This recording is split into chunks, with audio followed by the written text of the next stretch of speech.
जालौन में हुए छात्रा की हत्या के मामले में जालौन पुलिस ने छात्रा के हत्यारे का हाफ एनकाउंटर किया। जनपद जालौन के एड थाना क्षेत्र में बीते दिनों संदिग्ध हालात में मिला था झाड़ियों में छात्रा का शव।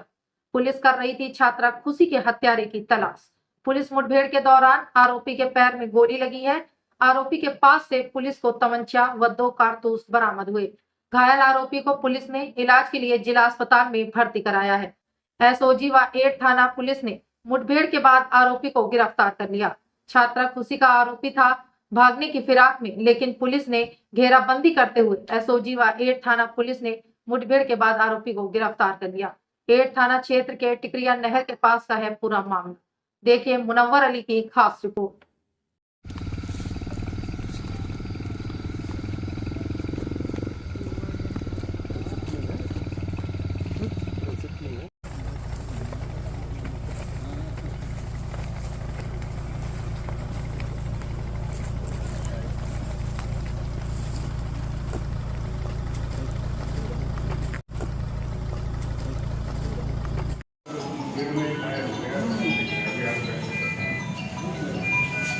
चल अब तो बात कर।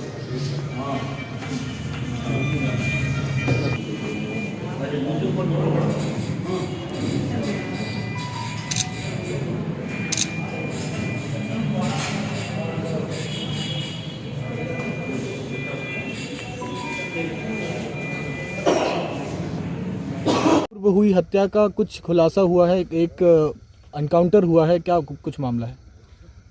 29 जनवरी को एक बच्ची अमीटा की रहने वाली वो गुमशुदा हुई थी। उसकी सूचना रात लगभग 11:15 बजे थाने को प्राप्त हुई। खोजबीन की कार्रवाई हो रही थी। 30 तारीख को उसके गांव के रास्ते पर उस बच्ची का शव मिलने की सूचना प्राप्त हुई। पिता के तहरीर पर सम्यक धाराओं में अभियोग पंजीकृत किया गया। क्योंकि यह घटना महिला अपराध से संबंधित था, इसे गंभीरता से लेते हुए 7 टीमें गठित कर इसके अनावरण का प्रयास किया जा रहा था, जिसमें सीसीटीवी, धरातली सूचनाओं को डेवलप किया गया। तो ये जानकारी प्राप्त हुई कि बच्ची ईट तक 5:45 तक पहुंची थी। उसके बाद टेम्पो से वहां से मूव की है, उस पर कंसंट्रेट किया गया। उस टेम्पो चालक को ट्रेस किया गया जिस पर वो बैठ कर गई थी। ये जानकारी हुई कि एक व्यक्ति उस टेम्पो में बैठा हुआ था। जहाँ ये बच्ची अपने गाँव के रास्ते पर उतरी, वहाँ वो भी उतरा। उतरने के बाद वो उसके पीछे गया था। उसके विषय में पूरी जानकारी की गई। सीसीटीवी फुटेजेस में वो कैप्चर हुआ। टेम्पो वाले से पूछताछ हुई, अन्य साक्षियों से पूछताछ हुई, तो पता लगा ये मनीष पुत्र वीरेंद्र जो चिरौली का रहने वाला है, वो गया था। दूसरे दिन कोच में पुनः वो देखा गया। उसके चेहरे पे चोट के निशान थे। उसके विषय में पूरी जानकारी करने के बाद घटना में उसकी संलिप्तता पाते हुए उसे वांछित किया गया। आज एसओजी प्रभारी और प्रभारी निरीक्षक ईट को ये सूचना मिली कि ईट छिरौली मार्ग पर बने पुल पर वो कहीं जाने के लिए, भागने के लिए बैठा हुआ है। इस पर ये लोग आए, इनको देखते ही वो भागा, पीछा किया गया। तो उसने पुलिस पार्टी के ऊपर 2 राउंड फायर किया। बाल पुलिस पार्टी बची। आत्मरक्षार्थ इन्होंने भी 1 राउंड फायर किया।